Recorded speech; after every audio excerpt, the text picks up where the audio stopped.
Good morning students, स्वागत है आपका जीनियस ऑनलाइन क्लासेस में। आज हम हिंदी का समास टॉपिक है उस पर चर्चा करेंगे। समास का अर्थ क्या होता है, समास शब्द है वो उसकी उत्पत्ति कैसी हुई है, समास शब्द है उसकी परिभाषा क्या है, उस पर चर्चा करके उसके बाद में समास के जो प्रकार है उस पर विस्तृत अध्ययन करेंगे। तो सबसे पहले अपने हैं समास शब्द, इसका अर्थ क्या होता है। समास शब्द का अर्थ क्या होता है। समास का अर्थ होता है पास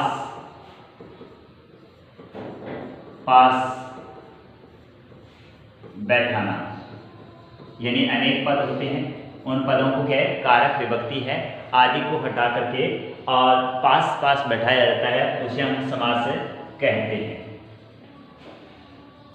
समास शब्द है उसका संधि विच्छेद क्या बनेगा, सम प्लस आस, सम प्लस आस। सम इसके अंदर क्या है, उपसर्ग है, क्या है, उपसर्ग है। और आस इसके अंदर क्या है, धातु, जो क्या है अस धातु से बना है। किससे, अस धातु है, मूल धातु उससे बना है। सम प्लस आस, सम इसके अंदर क्या है, उपसर्ग है, और आस इसके अंदर धातु है जो अस मूल धातु से बना हुआ है। समास शब्द है उसकी उत्पत्ति अस धातु से हुई है। किससे, अस धातु से हुई है। समास और संधि में अंतर क्या होता है। समास और संधि, देखिए समास शब्द है वो क्या है, शब्दों का या पदों का मेल कराता है, और संधि शब्द है वो किस है, वर्णों का मेल होता है। किसका होता है, वर्णों का मेल होता है। इसमें पदों का या शब्दों का मेल होता है, पदों या शब्दों का मेल होता है, और इसके अंदर क्या होता है, वर्णों का मेल होता है। ध्यान रखना, पदों का और वर्णों का दोनों में भिन्न होता है। एक तो वर्ण का मेल होता है, एक पद का मेल होता है। तो समास और संधि में दोनों में ये अंतर होता है। समास की जो परिभाषा है वो किस प्रकार के, समास किसे कहते हैं।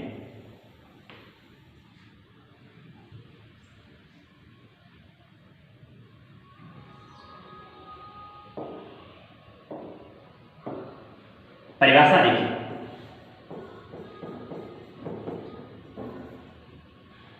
दो या दो से अधिक, दो या दो से अधिक पदों के मेल को समास कहते हैं। दो या दो से अधिक पदों के मेल को समास कहते हैं। देखिए पदों का मेल किस प्रकार से होता है, समास कहते हैं। जैसे एग्जाम्पल के लिए, एग्जाम्पल हम लेते हैं तो देखिए भर पेट, यहां देखिए भर और पेट दो इसके अंदर पद है, एक तो उपसर्ग के रूप में, एक शब्द के रूप में। तो इसका समास विग्रह करेंगे तो पेट भर की, क्या होता है, पेट भर की।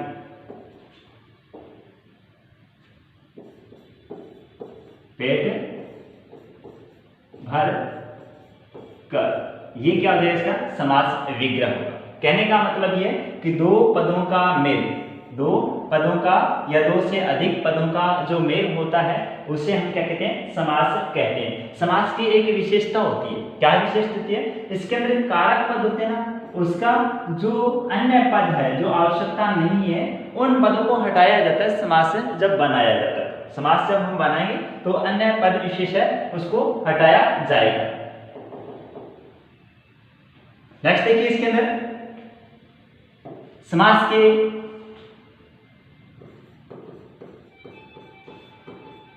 अंग कितने होते हैं, समास के अंग कितने होते हैं। समास के दो अंग होते हैं। कितने अंग होते हैं, दो अंग होते हैं समास के। कौन कौन से, एक तो होता है समास विग्रह,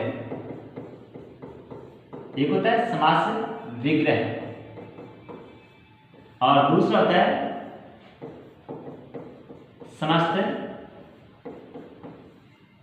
पद। समास विग्रह, समस्त पद, दो इसके अंदर क्या होता है, अंग होते हैं इसके। देखिए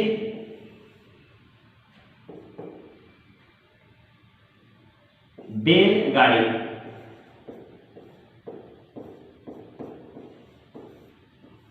बैल गाड़ी। इसके अंदर क्या करेंगे, बैल और गाड़ी दो पद दे रखे, समास विग्रह करेंगे तो क्या होगा, बैल से चलने वाली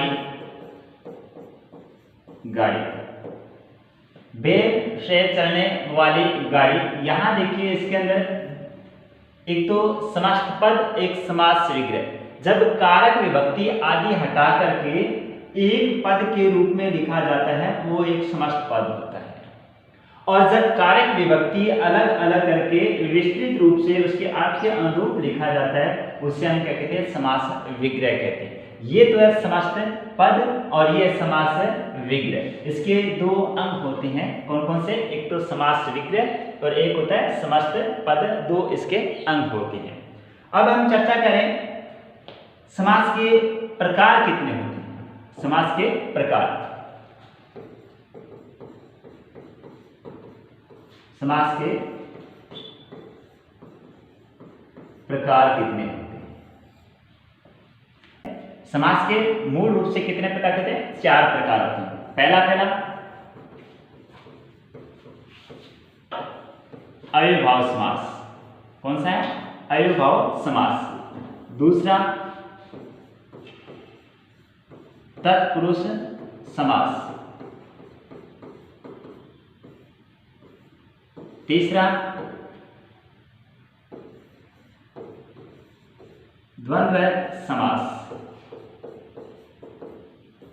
और चौथा होता है बहुब्री समास। बहुब्री समास। समास के मुख्य रूप से इसके 4 ही प्रकार होते हैं। पहला अव्ययभाव समास, दूसरा तत्पुरुष समास, तीसरा द्वंद्व समास और चौथा बहुब्री समास। एक होता है हमारे कर्मधारय और एक द्विगु समास। ये दोनों के दोनों तत्पुरुष के उपभेद होते हैं, तत्पुरुष समास है उसके भेद माने जाते हैं, कर्मधारय और द्विगु समास। क्यों माने जाते हैं, इस पर हम जब इस तत्पुरुष समास के बारे में चर्चा करेंगे तब इसका विस्तृत बताएंगे। सबसे पहला है हमारा अव्ययभाव समास। अव्ययभाव समास में हमेशा क्या होता है, प्रथम पद प्रधान होता है। कौन सा, प्रथम पद प्रधान होता है। पद इसके अंदर कितने होते हैं, 2 होते हैं, उत्तर पद और पूर्व पद। समास के अंदर 2 पद होते हैं, कितने, 2 पद, अंग 2 होते हैं, पद भी 2 होते हैं। ध्यान रखना, प्रकार 4 होते हैं, ये ध्यान रखना। कई बार क्या पूछा जाता है कि समास के पद कितने होते हैं, समास के अंग कितने होते हैं, समास के प्रकार कितने होते हैं, तो तीनों में ध्यान रखना, अलग अलग पूछा गया। समास के प्रकार पूछे गए तो हमेशा 4 बताएंगे आप, और समास के वहां पूछे गए अंग पूछे जाते हैं तो समास के अंग कितने, 2 होंगे। समास में कितने पद होते हैं, तो मुख्य रूप से 2 ही पद होते हैं। एक तो होता है पूर्व पद और दूसरा होता है उत्तर पद। पूर्व का मतलब होता है पहला, प्रथम, और उत्तर का मतलब दूसरा। पूर्व और उत्तर। तो अव्ययभाव समास में हमेशा कौन सा पद प्रधान होगा, पूर्व पद यानी प्रथम पद प्रधान होगा। तत्पुरुष में हमेशा द्वितीय यानी दूसरा पद प्रधान होता है।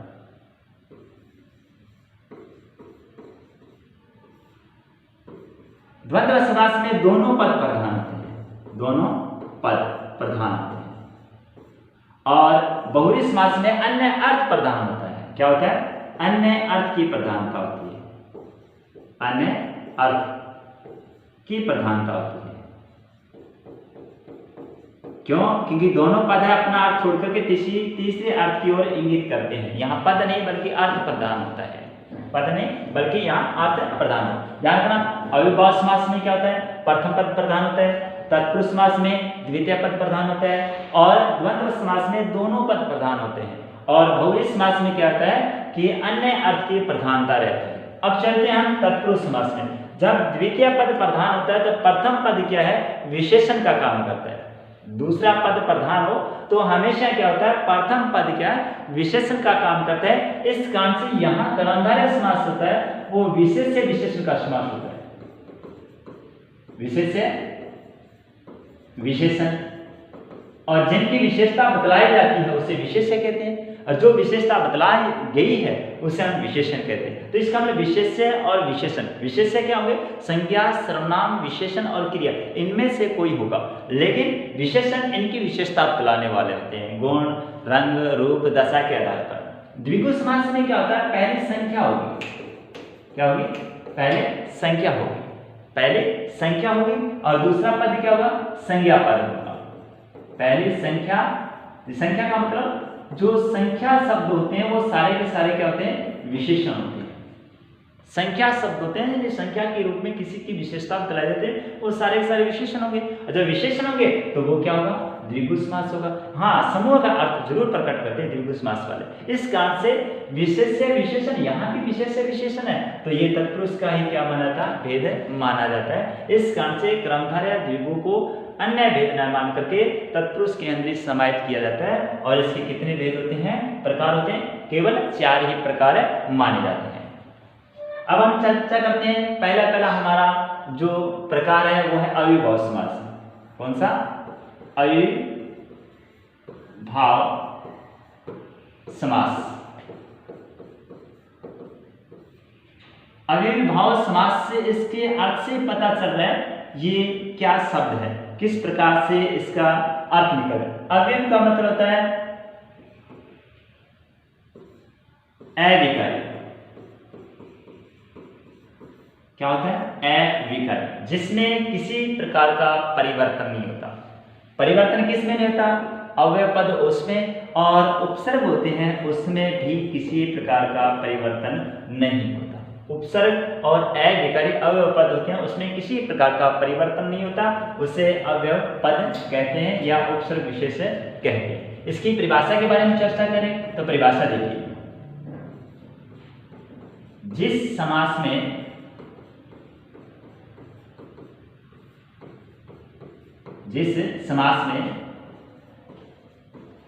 प्रथम पद अव्यय यानी अविकारी, प्रथम पद क्या है? अव्यय या अविकारी, तथा दूसरा पद संज्ञा। प्रथम पद क्या है? अव्यय या अविकारी, तथा दूसरा पद क्या? संज्ञा हो, उसे अविभाव समास कहते हैं। अविभाव समास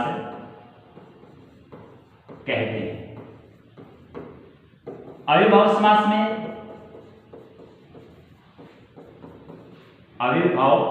में प्रथम पद की प्रधानता रहती है। अविभाव समास में प्रथम पद है उसकी प्रधानता रहती है। दूसरे इसके अंदर क्या विशेषता होती है? प्रथम पद क्या होता है? प्रथम पद है वो कोई अव्यय होगा या कोई उपसर्ग होगा। क्या होगा? प्रथम पद कोई अव्यय या कोई उपसर्ग होगा। तीसरा इसके अंदर क्या होता है? एक शब्द की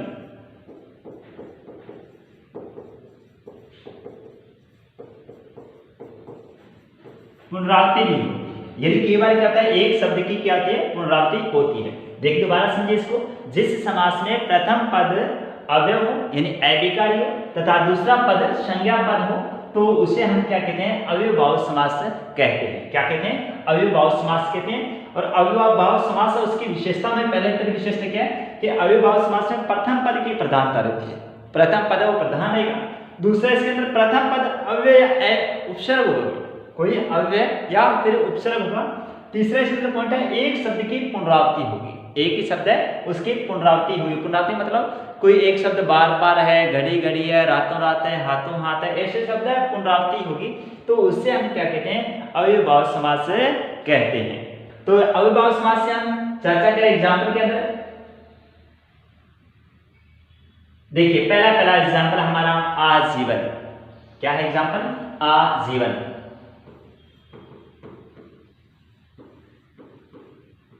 देखिए आपको मैंने क्या बताया था, पहला पद उपसर्ग होगा कोई या अविकारी हो। यहां देखिए इसके अंदर क्या दे रखा है? उपसर्ग दे रखा है। क्या दे रखा है? उपसर्ग दे रखा है। पहली बात तो ये। दूसरा पद संज्ञा शब्द है। अब इसको हम समास विग्रह करेंगे तो किस प्रकार से होगा? जीवन पर्यंत, जीवन पर्यंत। ध्यान रखना समास विग्रह करते हैं तो एक पद है, कोशिश उसको वैसा का वैसा लिखा जाता है और एक अन्य पद होता है उसके अर्थ के अनुरूप लिखा जाता है। यानी इसके अंदर आप का उपसर्ग है उसका अर्थ और जीवन शब्द है उसको वैसा का वैसा लिखने का प्रयास किया गया ताकि क्या शब्द विशेष उसका अर्थ भी पता चले किस प्रकार से। समास को विग्रह करना का मतलब है उसके अर्थ के अनुरूप विच्छेद करना, यानी पदों को अलग अलग लिखना। दूसरा इसके अंदर है यथाशक्ति। यथाशक्ति दूसरा एग्जांपल हमारा क्या है? यथाशक्ति। अब यहां देखिए यथा शब्द दे रखा है वो क्या है? अविकारी है। क्या है? अविकारी शब्द। अविकारी शब्द है, इसका समास विग्रह करेंगे। यथा शब्द है वो अविकारी है, इसका समास विग्रह करेंगे तो क्या लिखेंगे? शक्ति के अनुसार। शक्ति के अनुसार ये क्या है? समास या समास पद या समास विग्रह। समास विग्रह। अब देखिए यथाशक्ति, शक्ति के अनुसार। यथा शब्द है उसका अर्थ के अनुसार लिख दिया और शक्ति शब्द है उसको वैसा का वैसा लिख दिया। तीसरा हमारा एग्जांपल है भर पेट, जो थोड़ी देर पहले ही आया था। भर पेट। यहां देखिए भर एक उपसर्ग है, विदेशी उपसर्ग है। विदेशी उपसर्ग है। उपसर्ग चाहे हिंदी का हो, संस्कृत का हो, चाहे विदेशी किसी प्रकार का उपसर्ग हो, उपसर्ग को हमेशा उसके अनुरूप ही डाला जाएगा, यानी उसके अर्थ के अनुरूप ही लिखा जाएगा। तो यहां देखिए पेट भर के, पेट भर के या कर, पेट भर के या पेट भर कर, दोनों में से किसी प्रकार से लिखते थे। तो यहां देखिए यहां पहला पद दे रखा है वो क्या दे रखा है? उपसर्ग दे रखा है। दूसरा पद क्या है? संज्ञा पद दे रखा है। अब आपको बताया एक शब्द की पुनरावृत्ति हो जाती है, एक शब्द है उसकी पुनरावृत्ति होती है। जैसे यहां लिखा हो घड़ी घड़ी, घड़ी घड़ी, एक शब्द की पुनरावृत्ति। यहां घड़ी, यहां भी घड़ी। ऐसे पद कभी भी आ जाते हैं तो समास विग्रह करते समय क्या करेंगे? पहला पद है, पहला पद है वो अविकारी माना जाता है, अविकारी के रूप में गिना जाता है। तो पहले पद के साथ में क्या लगेंगे? हर शब्द का प्रयोग कर लेंगे। क्या लिखेंगे? हर घड़ी। क्या लिखेंगे? घड़ी घड़ी है, उसमें ऐसा पद आ जाए पुनरावृत्ति हो एक शब्द की तो वहां हमेशा कहेंगे पहला पद है उसके स्थान पर हर का प्रयोग कर लेंगे तो वह अर्थ क्या देगा? पुनरावृत्ति शब्द का अर्थ देगा घड़ी घड़ी, मतलब हर घड़ी, प्रतिपल, पल पल, प्रतिपल। ठीक है। उसी प्रकार रातों रात, अनेक एग्जाम्पल क्या है? रातों रात। ऐसा पद आ जाता है, ऐसा पद आ जाता है रातों रात। बीच में क्या है? दोनों पदों की क्या है? प्रत्यय विशेष या बहुवचन के रूप में किसी रूप में आ जाए तो उसका समास विग्रह करते समय हमें क्या करना है? रात ही रात में, रात ही रात में। यहां देखिए एक तो घड़ी घड़ी आया जो हर घड़ी के रूप में लिखा गया, लेकिन रातों रात शब्द आया तो इसके बीच में ओ को हटाकर क्या करेंगे? ही लगाएंगे और लास्ट में क्या लगाएंगे? में लगा देंगे, रात ही रात में। उसी प्रकार लेगा हाथों हाथ, हाथों हाथ। तो क्या लिखेंगे? हाथ और ओ है उसकी जगह क्या लगा दें? ही लगा दें, ही हाथ और में। ये समास विग्रह हो जाएगा। ये क्या हो जाएगा? समास विग्रह हो जाएगा। अब समास विग्रह करते समय विशेष तौर ध्यान रखेंगे, पहला पद किस प्रकार का है, अविकार्य है, उपसर्ग है। पहला हमारा क्या था, आजीवन, आ उपसर्ग दे रखा था। दूसरा दे रखा यथाशक्ति, इसमें यथा एक अविकार्य शब्द दे रखा है। भरपेट, इसमें भर उपसर्ग दे रखा है। घड़ी घड़ी, यहाँ एक शब्द की पुनरावृत्ति हुई है। रातों रात, यहाँ भी शब्द की पुनरावृत्ति हुई है। इस कारण से यहाँ जो समास हुए वो सारे के सारे किसके हैं, अव्ययभाव समास के एग्जाम्पल हो गए। सारे के सारे अव्ययभाव समास है, उसी के उदाहरण के। अब हम लिखते हैं प्रति दिन। जब कभी प्रति उपसर्ग आ जाता है, प्रति उपसर्ग आता है तो उसका समास विग्रह करेंगे तो प्रति की जगह हर लगा सकते हो, जैसे यहाँ लगा घड़ी घड़ी, उसकी तरह हर लगा सकते हो।